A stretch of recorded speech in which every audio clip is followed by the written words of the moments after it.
Pernikahan itu dibatalkan pagi harinya. Keluarga terkejut, tangis pecah di mana-mana.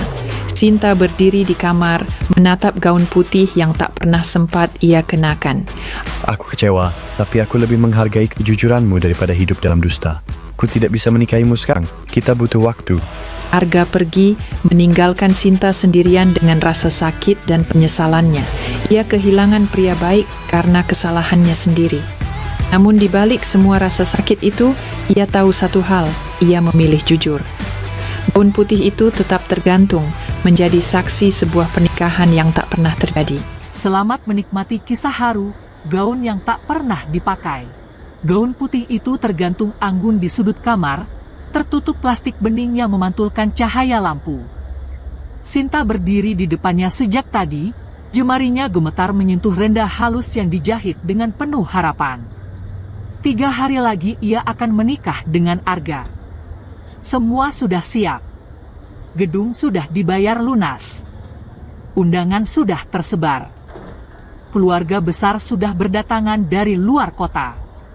Di luar kamar, terdengar suara ibunya bercakap riang dengan tante-tante tentang catering dan dekorasi. Semua terlihat sempurna. Tapi tidak dengan hatinya. Sinta memejamkan mata. Nafasnya berat. Di balik gaun putih yang indah itu, ada rahasia yang terus menggerogoti batinnya. Rahasia yang tak pernah ia ceritakan pada siapapun. Ia menunduk, tangannya perlahan menyentuh perutnya yang masih rata. Namun ia tahu, ia hamil. Bukan anak Arga.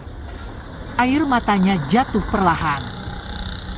Beberapa bulan lalu, sebelum pertunangannya dengan Arga, ia masih terjebak dalam hubungan yang tak sehat dengan Reno, lelaki yang dulu ia cintai mati-matian. Reno pergi begitu saja ketika tahu ia tak lagi bisa memberinya apa yang ia mau.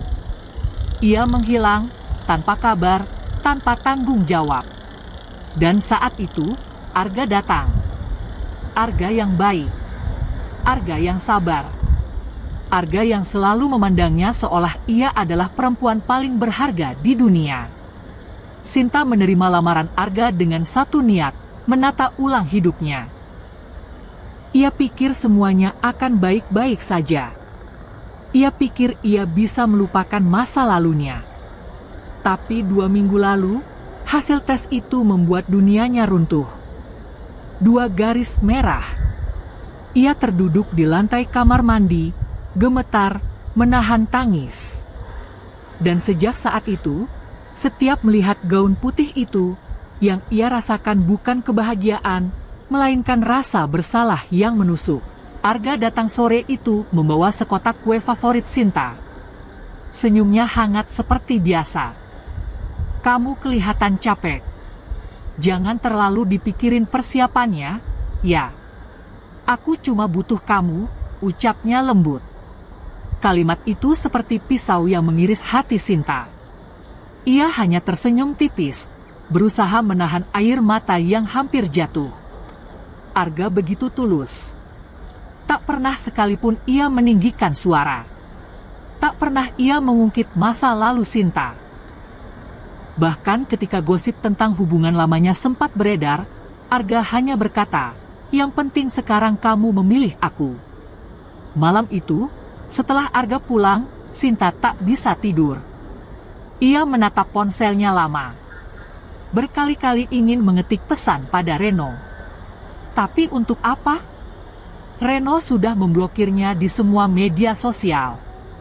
Seolah hubungan mereka tak pernah ada. Ia sendirian. Dengan rahasia ini, pikirannya bercabang 2. Jika ia diam dan tetap menikah, mungkin tak akan ada yang tahu. Waktu akan berjalan. Anak itu bisa dianggap sebagai anak Arga. Tapi setiap kali membayangkan Arga tersenyum menggendong bayi itu kelak, hatinya terasa hancur. Ia tak sanggup hidup dalam kebohongan sebesar itu. "Maafkan aku," bisiknya pada malam yang sunyi. Rumah ramai oleh keluarga. Tawa dan obrolan memenuhi ruang tamu. Gaun putih itu kini sudah dipindahkan lebih dekat ke pintu, siap dipakai besok pagi. Sinta berdiri di depan cermin dengan wajah pucat.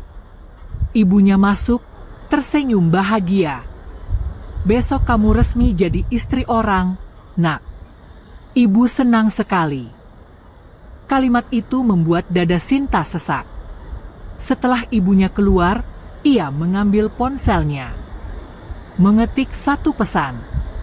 Arga, bisakah kita bertemu malam ini? Penting. Tak lama, Arga datang. Wajahnya terlihat khawatir. Ada apa, Sin? Kamu bikin aku takut. Mereka duduk berhadapan di ruang tamu yang mulai sepi. Tangan Sinta dingin. Aku harus jujur sebelum semuanya terlambat, suaranya bergetar. Arga menatapnya dalam. Aku hamil, ga. Sunyi. Arga membeku. Dan bukan anak kamu. Kalimat itu jatuh seperti petir. Wajah Arga perlahan berubah. Bukan marah. Bukan juga benci. Tapi luka. Luka yang sangat dalam. Kapan? Suaranya hampir tak terdengar. Sebelum kita bertunangan. Arga menunduk, kedua tangannya mengepal pelan. Ia menutup mata beberapa detik, mencoba mencerna semuanya. Apa kamu masih mencintainya? Sinta langsung menggeleng. Tidak. Aku hanya bodoh. Air mata jatuh di pipinya. Aku tak mau memulai rumah tangga dengan kebohongan.